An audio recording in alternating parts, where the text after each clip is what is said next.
আচ্ছা, আপনি কি রোজ আমার জন্য এভাবে এখানে অপেক্ষা করেন? হ্যাঁ।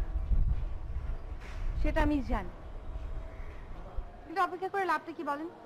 আপনি তো কিছু বলেন না। অবশ্য বললেও কোনো লাভ হতো না।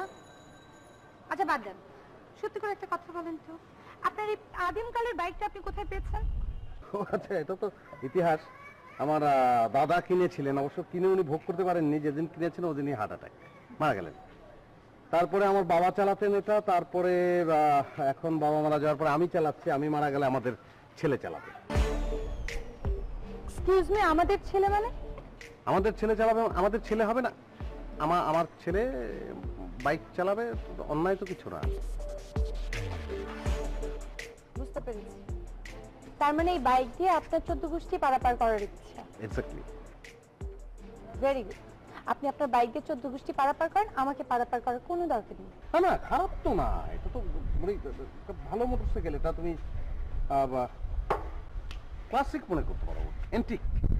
হ্যাঁ, তারপরে সিসিও বেশি না, মাত্র 80। অ্যাক্সিডেন্ট হওয়ার সম্ভাবনা নেই। তারপর বাতাসটাও পাওয়া যাবে। আর ওই আমরা অফিসে যাই, একই অফিসে জব করি আমরা, তাই না? তো সেক্ষেত্রে তুমি রিক্সায় যাও, আমি মোটরসাইকেলে যাই, মানে আমরা কিন্তু ইকোনমিক্যাল হতে পারি। হ্যাঁ, তুমি একদিন তেলের পয়সা দিলে, আমি একদিন দিলাম, একসঙ্গে গেলাম। আমার তেলের টাকা দেওয়ার কোনো দরকার নেই, আমার অফিসে দেরি হয়ে যাচ্ছে, আমি আসি। এই এই কি হর্ন দিলেন কেন? মানে হর্ন না দিলে তো আপনি